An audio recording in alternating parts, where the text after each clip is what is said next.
this is the definition, right, of where you stand depends an awful lot on where you sit. I think what you're looking at right now is Team Trump not necessarily arguing for the next call, but laying the groundwork so that after the debate they can say, well, it wasn't fair because Jake Tapper and Dana Bash is so biased. I don't think it really is a huge stretch to say that CNN has a long history of having a lot of very negative and aggressive coverage about Donald Trump. But Donald Trump knew that when he agreed to this debate.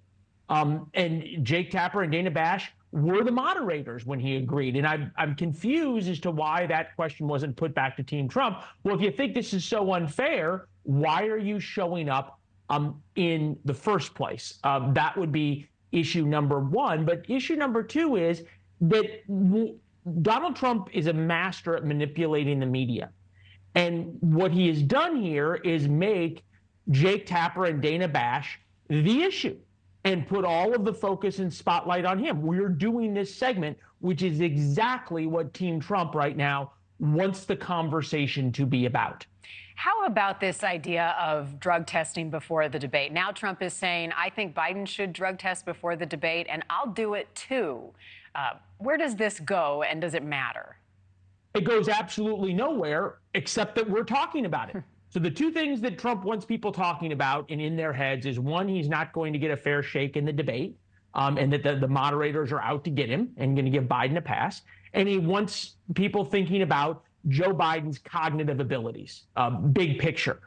And talking about drug tests and whether or not Biden is taking something and why does he appear so different at the debate than he does when we see him oftentimes talking to the press and those, on and off Marine One and the like. That's what Donald Trump wants people talking about. And again, I think we have to look pretty carefully, and it gives someone recognition where recognition is due and credit where credit is due.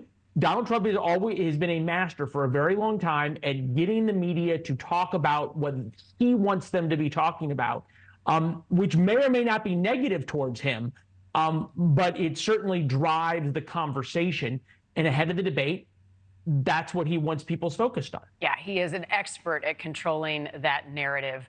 How about tone in the debate and keeping a level head? People are going to be watching for either of these candidates to slip. What does success look like at the end of Thursday night? It's a great question. And it probably means a lot of different things to a lot of different people. It's very easy for one person to lose the debate and the other person not to win the debate. You can think of a situation where Donald Trump just totally implodes and starts screaming and yelling and becoming very aggressive, and Joe Biden not really acquitting himself that well, and not really sort of putting the age issue to rest.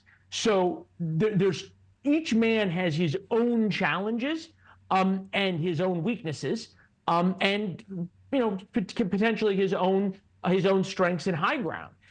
I don't think that there's going to be, it might happen, but one clear walkaway winner and one clear walkaway loser, because each man is tested for different things. You know what I'm always looking for, Leland, and I would gauge to think that the American public is looking for something along the same lines, is what their plan is for the future, rather than what we normally see, which is what you've done wrong, finger pointing, looking backwards and blaming the other. What kind of substance will we see on Thursday, especially given the fact the format's a little different, no live audience? We may see fewer zingers. I don't think you'll see fewer zingers. And as much, Marni, as journalists love to talk about the substance and the plans and the policies and everything else, we know from long history, all of the debate moments that we remember. Ronald Reagan, were you happier 4 years ago than you are today? Ronald Reagan, I'm not going to make my opponent's youth and inexperience an issue in this campaign. Bill Clinton, when he talked to the African-American woman in the 1992 town hall debate and stole the moment. Mitt Romney, to a certain extent. Donald Trump saying you belong in jail to Hillary Clinton. Those aren't about substance. Those aren't debating tax rates, and they're not debating the age of Social Security. It is a performative thing.